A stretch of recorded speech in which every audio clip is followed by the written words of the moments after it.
Hey there, welcome to another episode of the Weekend Review for Santiago Synopsis, the weekly email I send to my clients. All of the articles that I'm going to be referencing today are found in that email. If you're not a client of Santiago, you can do a quick Google to find these. I'll tell you that my source for all of this week's articles are the Wall Street Journal. So if you want to dive deeper, you can find those if you have a subscription to the magazine. But with that, let's get to the headlines that may or may not be impacting your financial plan, your life plan, and your portfolio. And to give you a high-level look of where we're going, we're going to be talking about employment news. We're going to talk about the Bureau of Labor Statistics chief getting fired because of the employment numbers, the Fed holding steady, the U.S. economy recovering, and upcoming tariffs here in the short term.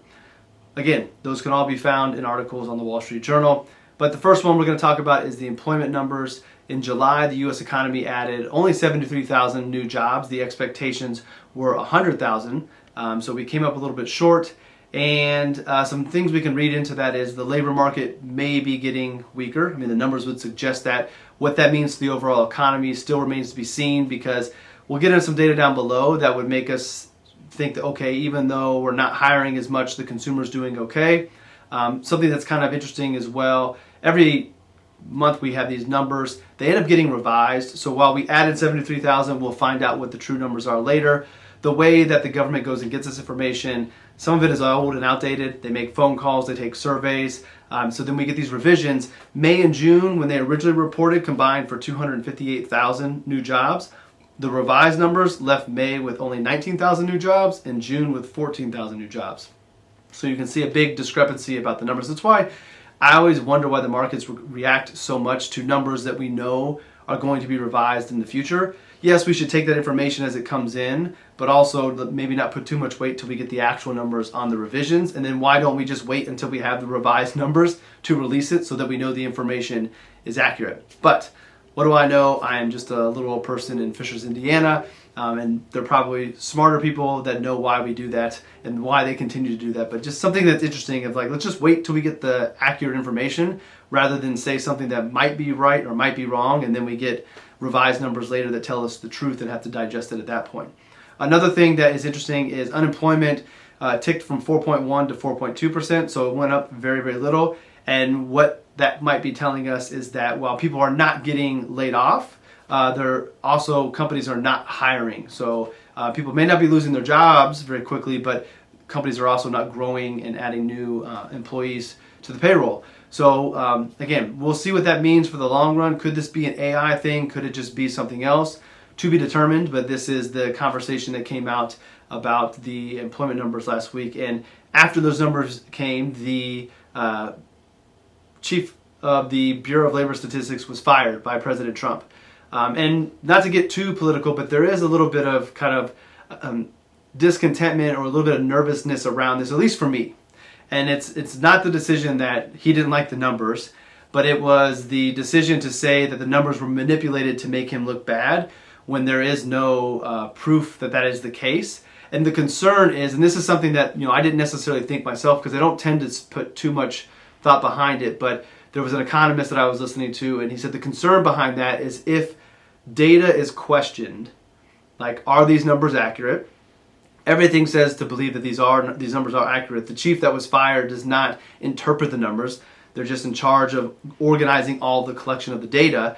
So while the argument that some of the ways we collect data is out of date may be true, and that's one thing, but to question the data from a president sets a little bit of a nervous precedent and a little bit of a slippery slope, because if the data can't be trusted, then investors in other countries that are relying on this data begin to question whether or not it's real or not. And I already highlighted the fact that we go back and revise things, so it's even when it comes out, we're not sure. But if the question of this is being manipulated to make a president look bad, that's not a good thing for the quality of the data and what people think about when they hear it.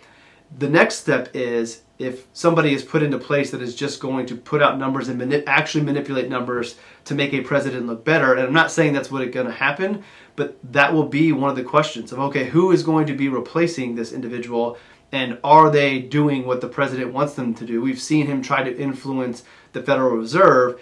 The concern is that there's a little bit overstepping of the boundaries with the Reserve trying to influence an independent body, and then here if the numbers don't come out that I like, I'm going to say that it is not true, that it's being manipulated to make me look bad, and I'm going to put somebody in who's going to do what I want them to do, and whether or not that's real or not. I don't know how this all plays out, but I just think that like the concern that you hear in, market talk and in the financial world is less about the fact that this individual was let go, is the reason why and who did it, and the threat that this, or not the threat, but the accusation that the numbers were manipulated when it's the same way we've always done it, whether it's flawed or not. That's one thing, but was it manipulated to make him look bad? There's no proof of that. So to throw that out there, now that makes people question the data. Now we're going to question the data depending on who goes in there. It's just a slippery slope. So something to pay attention to. It doesn't make me negative about things. It doesn't make me want to change anything that I'm doing, but it's just something to think about and pay attention with this decision that was made. So we'll move away from employment. We'll get to the Fed. Going into the week, I would have thought that would have been the first thing we talked about, but nothing surprised there. The Federal Reserve held rates for the 5th time in a row, steady. There were 2 officials that dissented and said they should raise rates. Obviously, the president wants rates to be raised. There's a lot of people within the business world to have rates going up. You can make the case that the economy is at a point where it can afford to go up, and it would be wise to do so.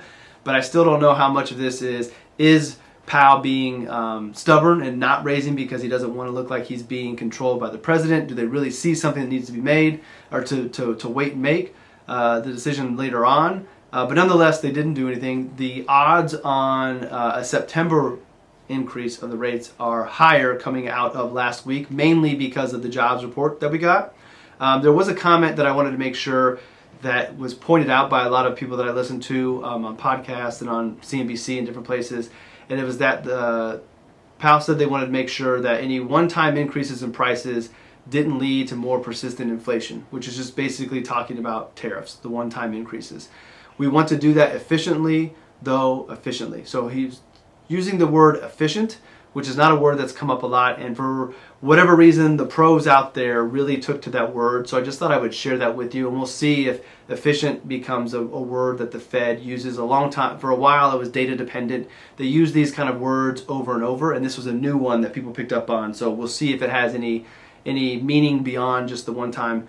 To me, it sounds like they don't want to do like a raise and then pause and be inefficient with it. They want to know that, okay, we are on a rising trend rather than stopping and starting. So we'll see how that plays out.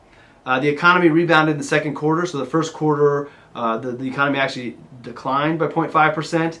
According to all the numbers out there, we rose by an inflation and seasonal inflation adjusted 3% in the second quarter. So we are growing as an economy. The second quarter was better than the first, but we are still slower than we were in 2024. At this point, we were up 2.5% in 2024. We're up 1.2 for the first half of the year. So still growing, not declining, not tipping into that definition of recession quite yet, which is back-to-back quarters of declining GDP, but we are slower than we were last year.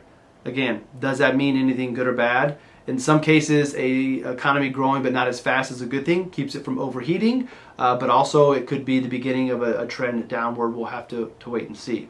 And then finally, I mentioned tariffs. August 7th, some of the tariffs are going, the cooling off period or the waiting period, the delay period expires.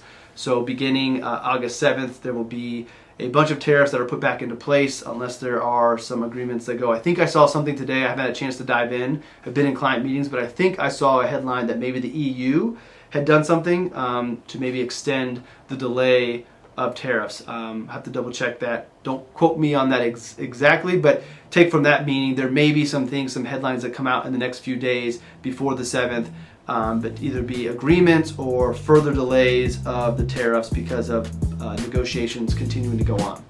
All right, so that is it for this week's headlines. There was a lot of economic data this past week. Hopefully next week we don't talk as much about economics. We can find some other fun things to talk about, but I felt that everything from the jobs report to the Fed to the economy recovering in the second quarter versus the first, and the upcoming tariffs, which if anything will bring more headlines to talk about in the coming days. I thought those were all important to go over.